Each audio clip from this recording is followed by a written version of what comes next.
ரசிக்கலாம் வாங்க. தமிழ் நேசிக்கும் நெஞ்சங்களுக்கு ஒமானிலிருந்து கார்த்திக். உலகத்திலேயே ரொம்ப ஈஸியாக ஃப்ரீயாக கிடைக்கிற ஒரே ஒரு விஷயம் என்னென்னா அட்வைஸ், அபிப்பிராயம். யார் வேணாலும் யாரை பற்றி வேணாலும் ரொம்ப சுலபமாக அபிப்பிராயங்கள் சொல்கிறாங்க. அதை நம்ம எடுத்துக்கிறதும் எடுத்துக்காததும் எந்த நிலையில் இருக்குது அப்படின்னா, சொல்கிறவங்க யார், எந்த நேரத்தில் சொல்கிறாங்க, அதுக்கும் நம்மளுடைய அந்த வாழ்க்கை முறைக்கு என்ன சம்பந்தம், அதை பொறுத்து தான் நம்ம அதை எடுத்துக்கிறோமா இல்லை உதாசீனப்படுத்துகிறோமாங்கிறது இருக்குது. ஆனால் இதை பற்றி வள்ளுவர் அருமையாக சொல்லியிருக்கிறார். எப்பொருள் யார் யார் வாய் கேட்பினும் அப்பொருள் மெய்ப்பொருள் காண்பதறிவு அப்படின்னு சொல்லியிருக்கிறார்.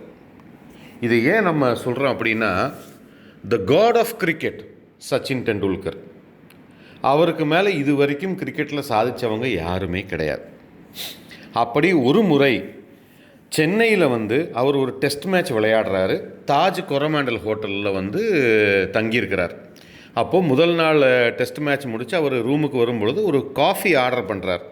அப்போ அந்த காஃபியை எடுத்துக்கிட்டு அந்த ஹோட்டல் ஊழியர் ஒருத்தர் காஃபியை அவருக்கு பரிமாறிட்டு, ஒரு 5 நிமிடம் உங்ககிட்ட பேசலாங்களா அப்படின்னு சொல்லி ஒரு பர்மிஷன் கேட்குறேன்.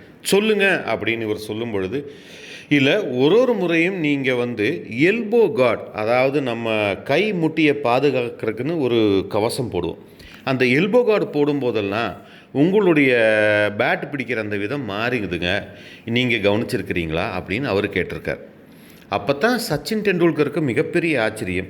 எனக்கு மட்டுமே இந்த தெரிந்த விஷயத்தை இந்த ரசிகர் இவ்வளவு துல்லியமாக கணிக்கிறாரே அப்படின்னு யோசிச்சுட்டு, ஆமாம் நானும் அதை பார்த்துருக்குறேன் அப்படின்னு சொல்லிட்டு உடனேயே அவருக்கு அந்த கை கவசம் இருக்கு இல்லையா, அதை மாற்றி வடிவமைக்கணும், அவருடைய விளையாட்டு எந்த விதத்திலும் பாதிக்கக்கூடாது அப்படிங்கிற நிலையில் அதை மாற்றி அமைக்கணும் அப்படின்னு சொல்லி அவர் முடிவு பண்ணாராம்.